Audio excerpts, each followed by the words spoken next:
start, and it's a great pleasure for me to introduce the keynote speaker today. And as you see in the program, it's J.Tiedemann, and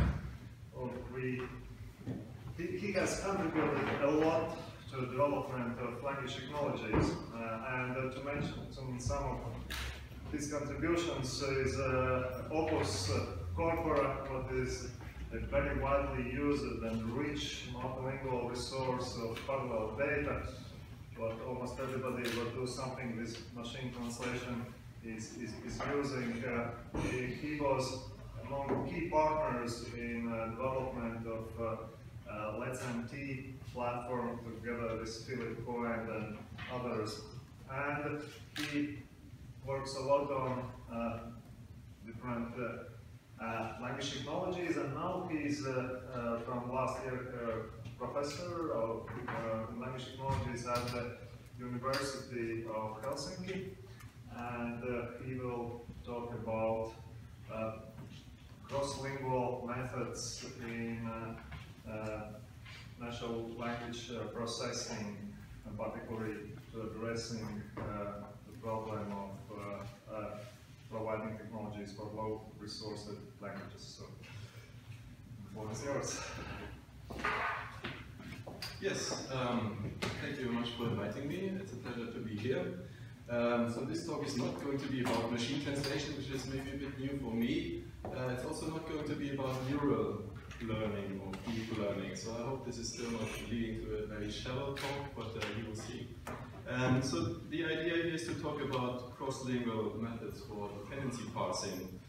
And as you can see, I try to use this famous saying of languages or dialects with an army and a navy, I think is the original one. And now in modern times, if you look at this, now languages maybe need some other kind of support, and especially in this digital age that we're talking about that much, there should be a proper support for digital services and digital tools. And that's of course how this title here came about, and that's also actually adapted from other users in the same way.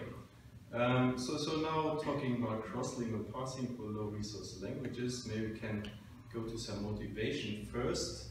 There's one paper from 2013 where Andras Komai talked about digital language depth.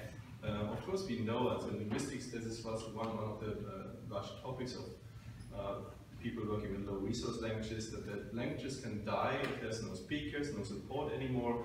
But now, in these times that we have nowadays, where digital support and all kinds of tools that we daily use are not available, then this can also lead to some kind of digital death, because it's not really useful to use these languages that don't have proper support. And in this paper, so he tried to plot this on, or try to investigate this to some extent, and then showing that, well, if you say that, for example, the amount of Wikipedia pages compared to the number of speakers, you can plot you can make some kind of inference over of how vital is this language in our globalized world and in this digital age. So I'm not going to talk so much about this here. So this paper is quite interesting, you should look at this, and I think this is a very important topic to talk about. So how much is actually digital support important for the vitality of languages? Well, motivation. I like these motivation things, even though they're sometimes a bit silly. But so if you look at the young generation and everyone walking around in daily life, you're used to so all kinds of tools that will be available to you for producing content, for example, to help you with spell checking, to send messages immediately, and all kinds of tools that you have at hand. And of course, for many languages, you don't have this. And then here again, this is the same argument that languages probably get less support if you don't have digital support or these tools available. So the motivation is then, how can we support these languages by language technology? I think this is a great mission for language technology at large, that we don't only focus on these main languages, these high resource languages, or these or high dependent languages, whatever term you would like to use. But we also want to support the linguistic diversity in the world, where you have, well, it depends on how you count, over 6,000 languages, and most of them don't have really any support at all. So, further motivation is, of course, then if you go to particular applications, and if you, for example, take machine translation or kind of information extraction or other kinds of tools, then now I try to motivate that also parsing is here one of the important sub-tasks that you have to look at. And of course, if you then look also at the web as one of these platforms where you have information available and a platform that actually provides a lot of the information that people use, then in many applications that use or that are implemented for web applications use, for example, parsing technology. Among those, dependency parsing is probably the most widely used one. It's very efficient, and you can analyze the syntactic structure of text and because of the efficiency and also the kind of mixture of maybe some semantic information inside of a syntactic annotation is very useful. This becomes very popular in these applications and approaches.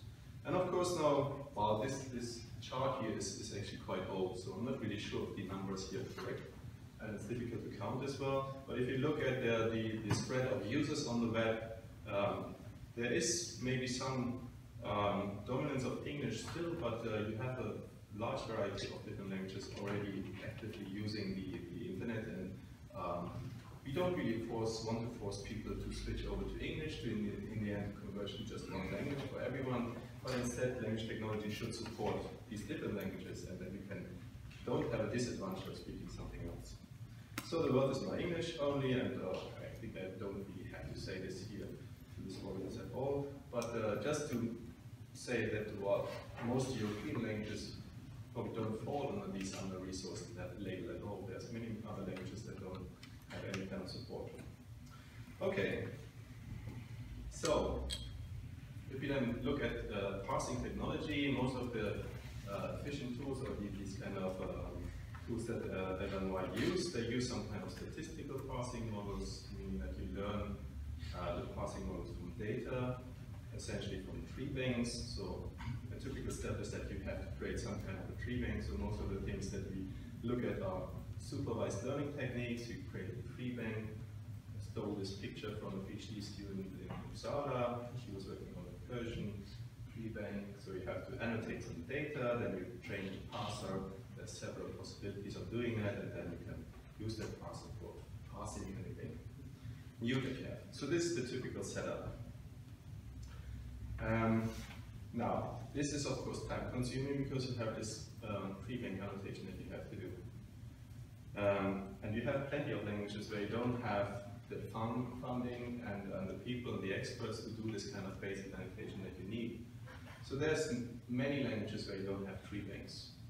So now you have to consider, if you have this situation that you want to support other languages, what do you do with languages without Treebanks in the parsing scenario? Well, of course, you could say that let's go to some unsupervised learning. So if we have some data, maybe we can learn structure just by looking at the distributional effects. Now this might be controversial, there can be discussions about this, but I think for many purposes these kind of unsupervised techniques for at least syntactic parsing are not practically useful yet. They're all depending on what the use of those kind of parsing procedures are. But there's certain problems to actually making use of these automatically induced syntactic annotation tools. So I'm not going to look at those at all. Of course, an alternative is to go away from statistical models.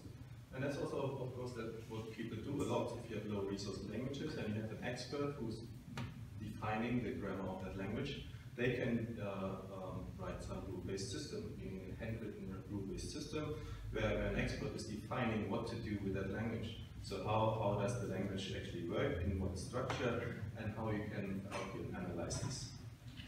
Now, as you hear from that already, you can see that you need some kind of expert. Of course, you need someone who can analyze linguistically what is going on, and this is a time-consuming part where you have to invest a lot of money, and this can also lead to a lot of issues in robustness, because if there's this expert from some introspection and maybe some data inspection defines rules, there can be a problem that certain open domain data is just not parsed or cannot be handled. And have this quickly evolving social media content, for example, or other things that don't fit into that model that someone as an expert has created, then this becomes a quite unrobust situation. So of course I just try to get to my point from this talk here. So why would we look at cross-lingual methods then? So here the idea is that you still want to have some way supervision involved, so not completely going unsupervised, but instead using information that we have for many languages and resources that we have available as much as possible, and then try to use that information across languages so that you can, from resources that you have for some languages, you can infer useful information that can even be useful for other languages. This is a hot topic. I don't know how many of you have looked at those kind of approaches where you have cross-lingual or transfer models. So this is of course a very popular topic also for global companies like Google, where they work on these things, where they quickly want to include other types of languages and language families. I would divide this into two main paradigms here. One that would be some kind of model transfer, where you have some kind of model that parses, for example, your data, and you try to transfer that to the other language.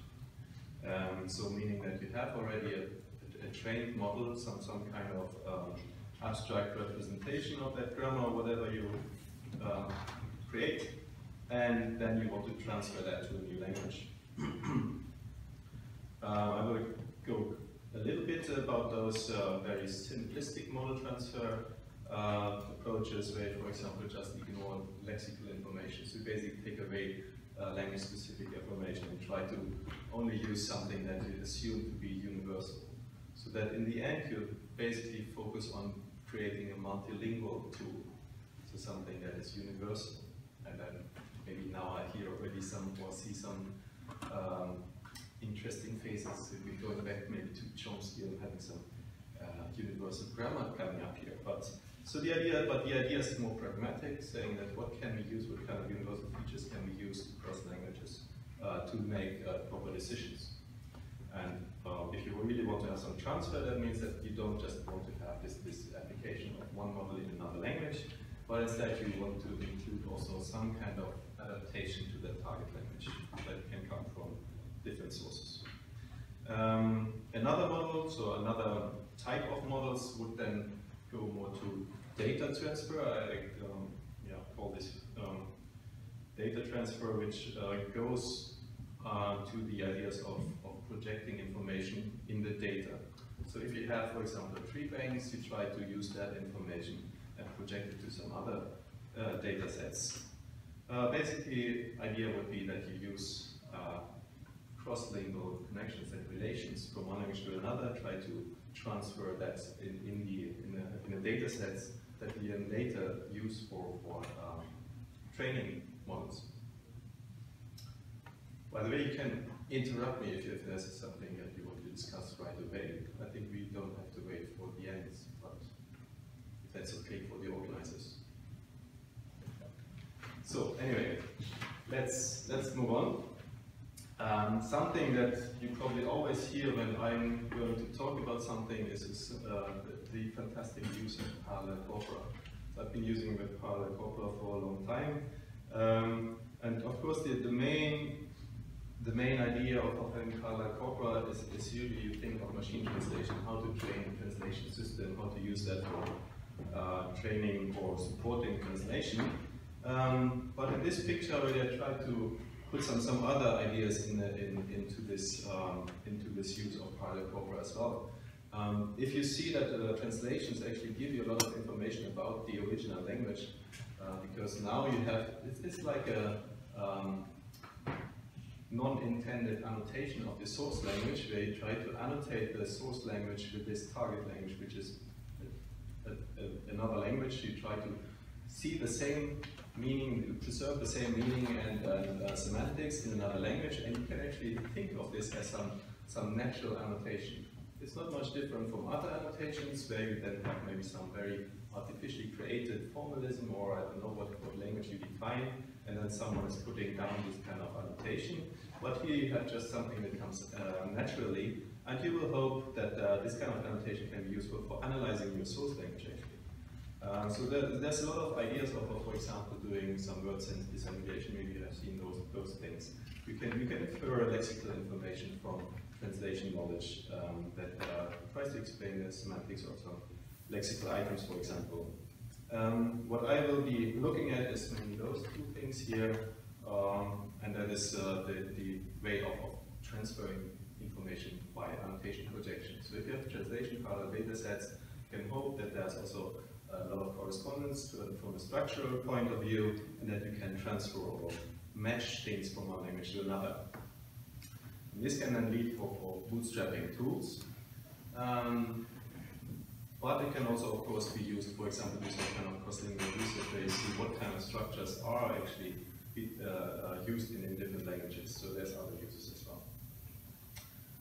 Okay, this is my basic motivational part, I think. But this is also this kind of motivation, is that why do we want to look at the resource languages and how's this connected here? I see this also as some kind of linguistic solidarity, where some small languages can get support by bigger languages, and that is something that should be supported more in academia, maybe also from funding agencies. Okay, enough with these motivations here. So let's look at how this can be done. So of course I'm going to test this. I'm not the only one who's looking at this, so there's a lot of work going on in cross-lingual methods, but there's also a big initiative on creating universal dependencies. So this is, I think this is all volunteers who came together somehow and wanted to harmonize the annotation across languages. So there's several people working on dependency parsing, trying to annotate treebanks, for example, building dependency parsers for individual languages, and then people start to look at cross-lingual methods and then comparing, for example, parsers for different languages. They very quickly found out that the differences in quality in many cases actually referred back to annotation guidelines that were different. So the formalism behind annotating those things were actually quite different, which made it harder or easier for a parser to actually parse these things, and they made it impossible to compare. So certain structures, there's a lot of debates going on how you do coordination, for example. So instead of having these kind of very artificial differences between annotation, you try to look at how can you harmonize this, that the same kind of structures, which really mean the same, have the same functional point of view, that they're also annotated with exactly the same structures and the same labels. And this is a very active field here, so if you haven't seen this before, you should look at this. They add new languages all the time. I think they have now about 40 languages included here, which is quite amazing. So 40 languages, you would have Treebanks. Now I don't exactly know the numbers, but something between 30 and 40 languages, maybe even more, which have this harmonized kind of annotation, where they follow these guidelines that they have set up on this website here,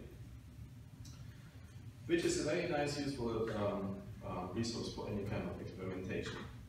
And they always look for people to get involved. I think in the later session we will hear more about universal dependencies. So I'm not going to talk so much about this, but this will be my main resource, of course, because this makes it actually useful for talking about cross-lingual methods, where you want to evaluate how much that really works if you test these ideas. Okay. So first thing that we have to do is we have to see how well can we actually train parsing models on these treebanks here. Now these tests are on a selection of languages, not all languages in the current treebank,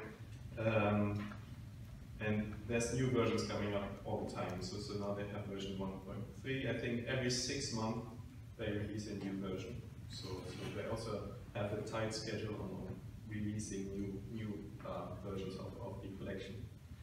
And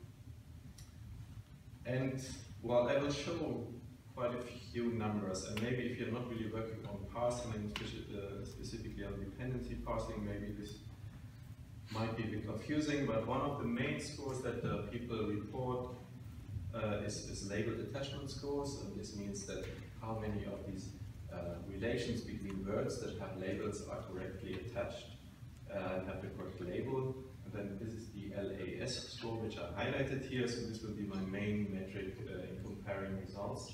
Then you also have this, what is called UAS, and that's the unlabeled attachment score, where you're mainly only interested in the structure, so that you get the relations or the connections correctly annotated, but we don't care about the labels. So that's from a point of view where you say that the structure is for me the most important thing. I don't really care so much about the specific labels. For me, I think the labeled attachment score is much more important here, because these labels have, of course, semantics, and they show you what is the subject of some sentence, for example, what kind of function is behind it. And the last one is the label accuracy, and then we will basically ignore that score. So now we have here a few languages, and these are these ISO codes for Czech and German and English and so on. And of course these tree banks that have different kinds of information depending on where they come from, what kind of information they included in the tree banks. So sometimes they are also quite small, like for example this Gaelic tree bank, where you have only, I don't know how many sentences that is exactly, but not that many. Whereas in Czech you have the biggest tree banks, and it's probably much bigger now, 60,000 languages, sentences that you have included. And also the analysis that you have in there is different. So you have either, you can for example have landmarked versions. Sometimes you have proper morphology. For other languages you don't have that. For some languages it's not really that important. For other languages it's more important, of course. So now if you have these baseline models, you can see that the labeled attachment scores are around 80, and for some languages below 80. Yeah, is that good or bad? It's a good question. It's kind of not, it's not state of the art, but this is my baseline models that I would use. So this is training these models with state of the art tools, but not really optimizing them to get them optimal performance for each language, but this is what you can expect here. So, but now to the interesting part is of cross-lingual methods. As I said, there are several methods that you can talk about. And the first very simplistic model is this kind of transfer model where you delexicalize the information. So the model is very simple and radical. So for example, if you have a tree bank, you simply take away the lexical information and you say, I only rely on universal part of speech tags. And that's the only information that I'm looking at. And then I train a parser just on that information. So this will be my parser. The parser is very limited in the information that it can use. And then you simply apply this to another language. So that doesn't sound right for any linguist. But of course you can see that the universal part of speech information carries quite a lot of information. And you can hope that at least for some of these regularities you will get similar structures, or you can transfer them. You can do some other tricks, and I don't mention too many of those, but for example, one trick is you do some kind of self-training, for example, so you can retrain on that projected or that parsed data. So you have created some kind of synthetic tree bank by this parsing where you delexicalize the model, and to get the lexical information back into the picture, you can retrain on that information. Maybe you can do some more clever ways of selecting what you can actually trust. So this kind of bootstrapping method that you can use here. So as you can see, this is very simplistic, and that is something, but that was probably the first idea that was proposed in these cross-lingual and these kind of transfer model approach for parsing. Then you nowadays, and this is probably my only slide where I mentioned something new. So there's a lot of extensions, and of course now people use things like cross-lingual word embeddings. This becomes natural if you think of this. You want to have something that is universal, at least across these two languages that you're looking at. So of course you want to have something that carries over some semantic information or some lexical information, syntactic information. And if you have these embeddings, then you have this abstraction that you might want to use. And of course this helps.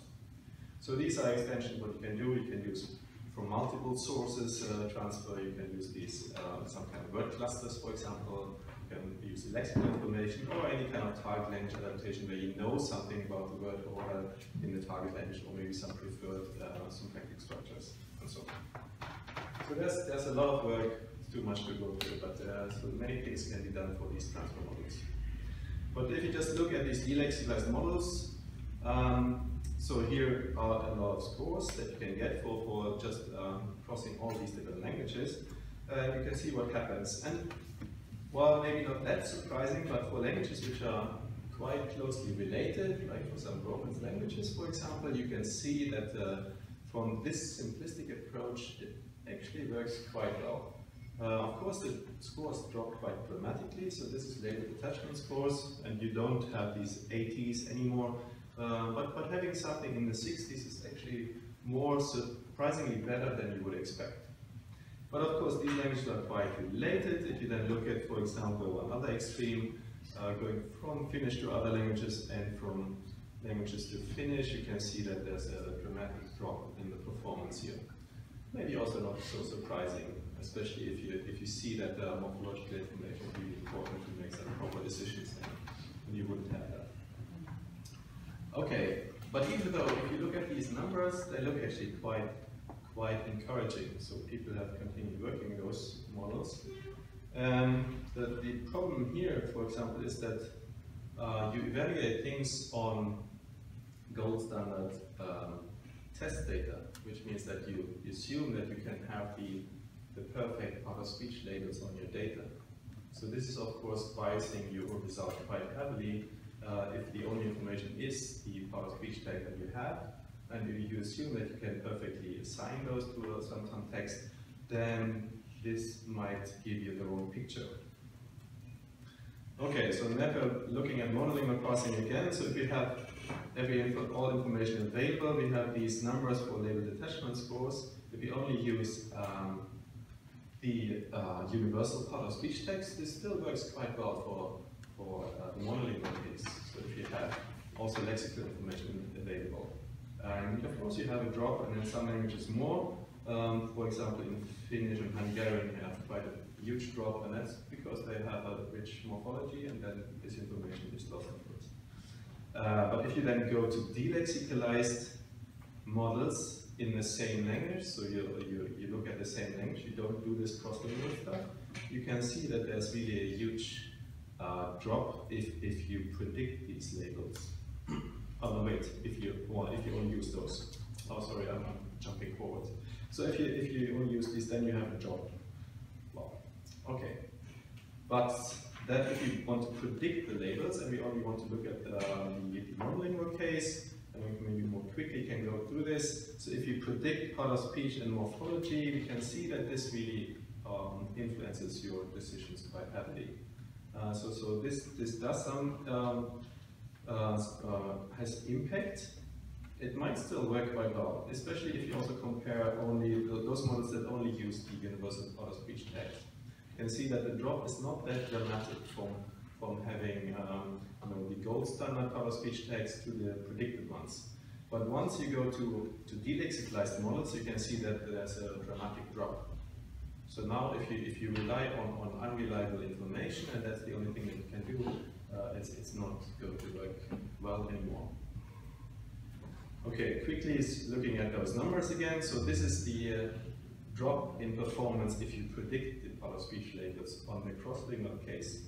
So you can see that even for those languages where you had rather reasonable or quite good performances, you can see that there's a lot of you lose a lot by having the real-world scenario where you have to also predict the part-of-speech labels.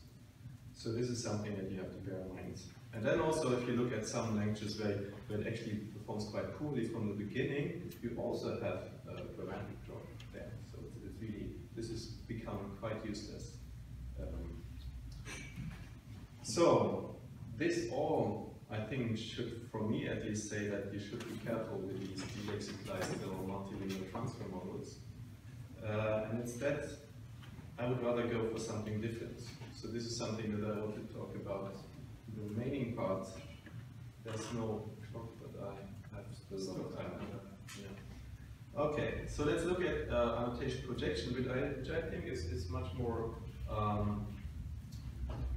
reasonable or reasonable, it's more interesting in the point of view that it becomes a bit more stable. So here the idea is that we have some further data that we can look at, and we have them aligned with word alignment, probably doing this automatically. So I'm always using automatic word alignment, I don't assume perfect alignment. You can parse that source part with a parser that we have trained on your mono-regional Treebanks. You project that information, and then you train on that projected information. So basically you create some Treebank from this parallel text here. So what you naturally get out of this is, of course, that you don't have to have this delexicalization. Instead, you have the lexicalized model. Of course, you assume that you can, first of all, you can parse the source sentences correctly, more or less. Then you assume that these word alignments represent really the matching structures, and also the word alignment is actually working well. And then you assume that you can project the information properly from a syntactic point of view to the other language. So a lot of assumptions, but this is how it works. So now some little details. I do this really quickly, only just to show you how this works with the projection. Of course, word alignment is not always one-to-one, and you have to make some special tricks to do the projection of an entire tree to another language. So if you have one-to-one, then it's easy. You just project from that link, and you keep the relations, and you also put the labels on it. So if you have some words which are not aligned from the source side, you create dummy nodes, and they fill this slot. So you have to do something that carries the function that you actually have to represent to make the connections. Otherwise, you get unconnected things, and you need some tree structures to train your parsers in the end. If you have the other case where you went one-to-many alignments, then this somehow represents more or less a multi-word unit on the target side. So you say that, okay, I create a dummy node that represents this kind of multi-word unit, and these other nodes are daughters of that dummy node, because now this represents the entire bigger unit, and I attach just these links, these words to the dummy node, and I remove the word alignments from there, and attach my dummy node instead, and then I have one-to-one alignments I can do the projection. So those are the ways that make it possible to always create some proper tree structures and to carry over the entire structure. Then you have this many-to-one case. And many-to-one means that there's something too much on the source side, and here the idea is to just drop the things which are on the lowest level of the tree. And if you do this, then you can ignore those relations and just say they're not represented in the target language. Now the last case is this many-to-many, and here you just try to reduce this to two different steps, doing this one-to-many first, as I said before. So this changes the structures. Then you have many-to-one, you do that, and then you're basically done. But then the decision is, do you still have to do something with this empty alignment that you have created here now? So this is depending on basically you have to do this kind of same structure here, because the tree might have some important role in the structure of the source. Then you have to create a dummy node again to represent that kind of information. Okay, so this is how it works from a practical point of view, the annotation projection. You can do this with any kind of word alignment, and you can just project it, and you get a tree for sure. So I can talk much more about problems with this, but let's look at what happens. So if this, now I get just one example. If I say that Spanish is my low resource language, so this is my test case here. Of course, I need some test data that I can rely on. So I'm relying on languages that I have in the Treebanks. So let's look at Spanish and delexicalized. We have these kind of scores, and you see that there's this huge drop in the case where you predict part of speech labels. If you do annotation projection, and now looking at, okay, I measure this also with the gold part of speech tags in some test set, you can see that this is much better already than the best case in the delexicalized version. But especially interesting is if you go to the real cases, where, for example, if you also predict the part of speech tags in the test, in the target language. And you can see that we are way above the predicted part of the delexicalized version. And in many cases, we are actually above these gold standard test cases of the delexicalized part. Okay, so this seems to support that the projection technique is working quite well. Here in yet another case, let's assume that we don't even have any data to train some part of speech tagger on in the target language, but instead we train on the projected data from this part of the data set that we have. We train also the part of speech tagger on that kind of data. And here you can see that this drops a lot, but in many cases this is still better than this predicted case of delexicalized. Are these different cases clear? So my argument is that this annotation projection seems to be, at least for comparing to purely delexicalized versions, being much more robust and useful. Okay, the last method, and I cannot give a talk without mentioning machine translation, so I also have this possibility of translating Treebanks. So one problem of this annotation projection is that if you start with parsing the source language, then you have some errors already there, and then you transfer this with some noisy word alignment to the target language, and of course you have this kind of error propagation that can be tricky or difficult and has an impact on the results. So I had this idea, why not testing to translate the Treebank and to create a parallel corpus where you project the information. So the idea is you take your Treebank that you have, which is manually annotated, so it's completely correct, and then you have some kind of empty, can be any system that you have or any system that you train. So in my case, I was trained systems, and of course here I assume that I have trained data for doing this. The nice thing here is that I have the original annotation, which is perfectly correct, and the translation engine usually gives inherently these word alignments. So I get them, and they're just part of the system. I don't have to create them afterwards in some second step. And the next is also that the translation usually is very literal, so you can assume that actually these structures probably match much better than in human translations, which might be much more free. So you have a big argument that this is not going to fit this paradigm of projecting syntactic information well. Of course, this large disadvantage is that you have to live with noisy translation. So some bad translations here that can influence your data. The last step is to just project in the same way as before, and then you train your parser and you have the same kind of setup. Okay. Let's look at some scores, because we are all interested in scores, right? So here's the comparison for Spanish then with the annotation projection and this translation approach. We had these kind of scores here. A bit sorry about all these numbers, but I could show you much more because I have this for all language pairs, of course. But let's look just only in one language pair here, or one target language. If you look at this, so if we have a gold standard annotation, we see that for most of these cases, in this particular case for Spanish, we have a slight or some significant improvements for some languages. And maybe you can also really see a trend here already that for language pairs where translation is maybe a bit more tricky, this becomes more problematic. So Finnish to Spanish seems to be a bad case where you can rely on automatic translation. Hungarian to Spanish seems to be not much better. So you can see that there we fall below the annotation projection where you can rely on the target languages.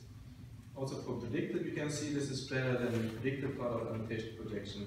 For this predicted part, it's a bit more mixed, but we can see this somehow quite nice trends. So many more things could be discussed here with the details. So for example, what kind of translation engine are you using?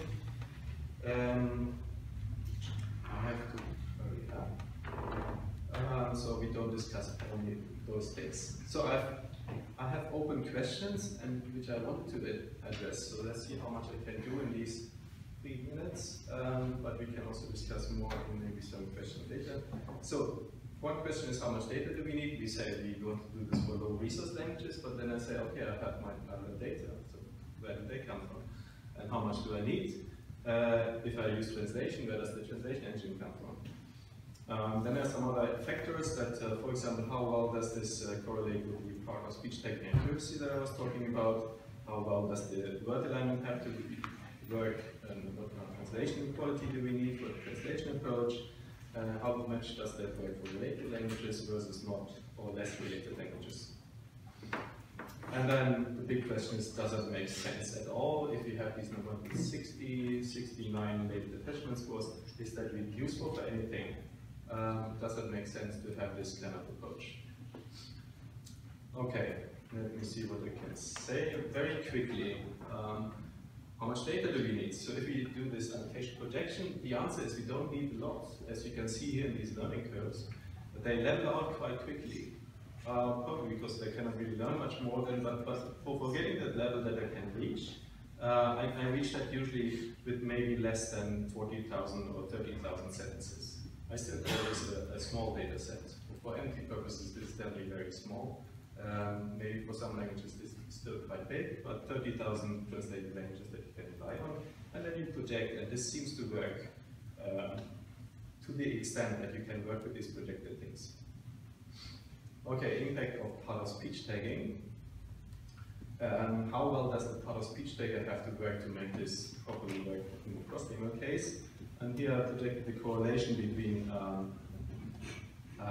the labeled attachment score and the part of speech tagging accuracy when I use the predicted part of speech tags, and maybe as expected this correlates quite a lot. So part of speech tagging accuracy seems to be very important here for both the projected and the translated case.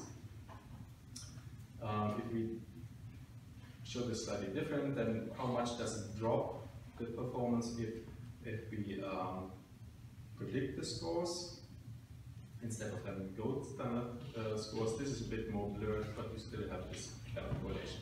I do this more quickly so we can also go back to this if you want to. So let's look at it quickly also. Word alignment, and here to my surprise actually this is rather robust to different kinds of word alignments. We looked at different symmetrization algorithms that we can use, and for most languages it doesn't really matter that much. So word alignment doesn't really play a big role. For German, as a target language, this was a bit different. So there seems to be a high preference for this source to target alignments, and this is probably due to some compounding that you have to take care of. Whereas in the intersection case, for example, you lose a lot of these links and then you lose information, which creates a lot of these kind of dummy nodes. Well, okay, so that I'm going a bit quick now because I have to pick up. And I actually wanted to have the real world cases as well. How much can I go over the time? How much? Okay. What's the name? Nah, well, I maybe skipped this here, so it's also more or less expected that if translation quality goes down, of course also the cross-lingual parsing quality goes down, but it's not, the picture is not that clear. Okay, system combinations I skip, and you can ask me about this later. But let's look at the, does it all make sense? So of course this question I got before when I presented this. Now we have Treebanks. They include these languages that I call resource languages, but of course they're not because we have the resources. We have languages which are quite closely related. So what does it mean? Does it really work? If I can transfer something from Italian to Spanish, is that really a success? That's a good question. So let's look at two test cases. This is very recent material, so I'm quite happy to present something about this, but this is not even published yet. But we looked at Maltese, which is one typical, one real-world test case. It's a very small language. It has 450,000 speakers. It's actually a mixed language, has influences Semitic languages, but also has strong influences by Romance languages and English. It's an official language of the EU, and therefore also has maybe more support than most languages would have. But it doesn't have these. It doesn't have tools like a parser, for example. So they would like to have a parser. They have a national corpus. They have some morphological information in the expert database. They have a speech tagger trained on kind of annotated data sets with quite high accuracy. And I collaborated with them and they created some annotated sentences that we can use for testing. And of course, very special here is we have parallel data quite a lot, which is very good for my purposes, of course. So what we can do is we can do this approach, and we can see that similar to what I've shown before, this seems to work for Maltese. So we get similar label detachment scores here above 60, maybe not the top ones that I've shown otherwise, but we can see that this works rather or reasonably well compared to the other language pairs that we have looked at otherwise. And this is all on predicted part of speech labels. So quite a good result. A bit more frustrating in the end is then if you look at, okay, practically we want to use this for bootstrapping tools. So let's assume that we use 64 manually annotated sentences and we add projected sentences to that data set to train our parser on. And as you can see, these 64 sentences give us already a label detachment score of around 61, which means that with these projected trees that have an average score of 63 in the end, we cannot expect big jumps forward. You can see that there's some improvement, but maybe not that much as we might want to see. So we can see that that can be useful, but how much use we can get out of this is still an open question. So let's see it as a slightly modestly interesting or encouraging result, but maybe not as much as we expected. I take the second case as well. That's very quick.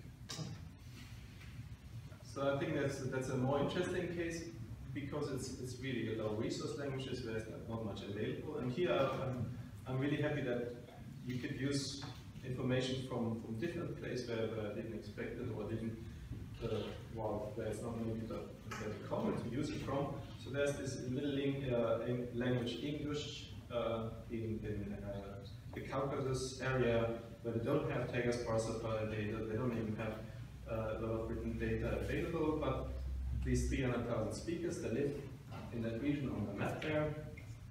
But there's a lot of linguistic fieldwork going on. So I met one of these linguists and we started talking and I said, yeah, well, this is interesting information that you have transcribed interviews that you have prepared for your research, for your linguistic fieldwork. She produced a lot of descriptive grammars for linguistics, and I wanted to see if there may be a way of getting language technology in there. So what they do is they have these transcribed interviews, and they do annotation in the way that they have glosses, and they have these interlinear glosses, what they call interlinear annotation, where they basically describe what are the morphosyntactic functions of these different words here, and what do they mean if you've lost them in English, and then you also have an English translation. So this is kind of a nice resource for me. Suddenly I have some kind of parallel data set that I can work with. Okay, so I was trying to do some initial experiments. The first one was how to build an interlinear tagger. And here the idea is that, okay, let's see if we can support, for example, linguistic fieldwork, and say we can automatically create interlinear glosses from the transcribed data. So is it possible to produce these tags that or these annotations that they put into these transcribed data sets? So I delexicalize them to say that, okay, I don't want to lexical information in there, but instead I use these morpheme descriptions, and then I build a tagger on the data sets that I have. And I think this is a really nice positive result here, that I can predict these very productive annotation sets from that data that I got from the linguists here, to actually predict even for unknown cases with some precision and recall values that might be useful for the work. So as I said, this is quite new, so we have not really tested how that can be implemented in some real applications, but I think that's a good step forward. And the next one's, of course, how do we do that for parsing, because they don't have any parsers, but maybe it would be interesting to have some syntactic and analysis as well. And now, because we have the translations into fluent English, we can also do alignment between these originally transcribed data set and the fluent English part, and we can use this kind of annotation projection techniques that we have discussed earlier, and then I parse that English part with the English parser that I can trust and project the information and try to train a parser on that. So I have a parser for English now, And the results are, how can I know? I don't have any gold standard, so there's no evaluation yet. And this is the next step. So now, of course, this has to be investigated, and we have to find out, is this useful for linguists? Is this useful for applications? I don't know. Okay. These are my conclusions, and you can probably read them just yourself now, and then I can stop here. I think I wanted to just convince you that there's some value of these cross-lingual techniques.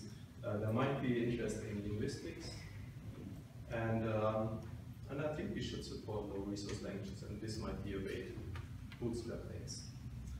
Okay, thank you.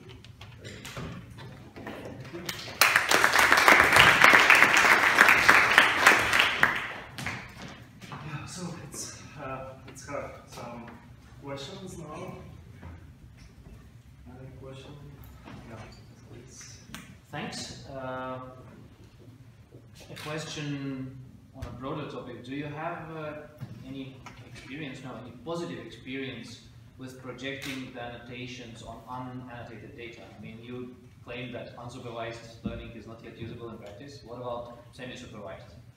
Self-training or, you know, expanding? Now, in some sense, this is kind of semi-supervised. If you see that you project, of course there's no annotation of the target.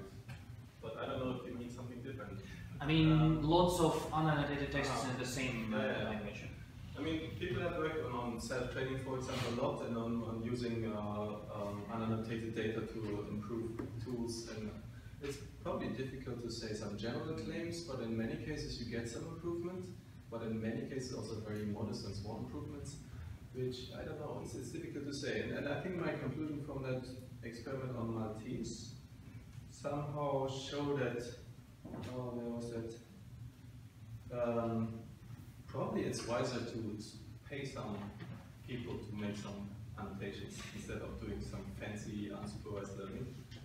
I was almost shocked that a little amount of annotated data gave me quite a good performance compared to what I otherwise achieved with a lot of tricky optimization and so on. So in some sense, I don't know. I think it's interesting from a research perspective, but maybe you don't get these huge gains. That's my impression. Other questions, please? Actually, I have a question. Let's suppose we'd like to apply these methods for some very under-resourced language. Let's say for the one very little resources available. What would be absolute minimum that would be needed to get something useful out of it? Some parallel data for this at least. So if you just want to apply, I can apply this immediately if you well, I have the parallel data, so I can do that. No, as I said, I need 40,000 sentences, that's enough.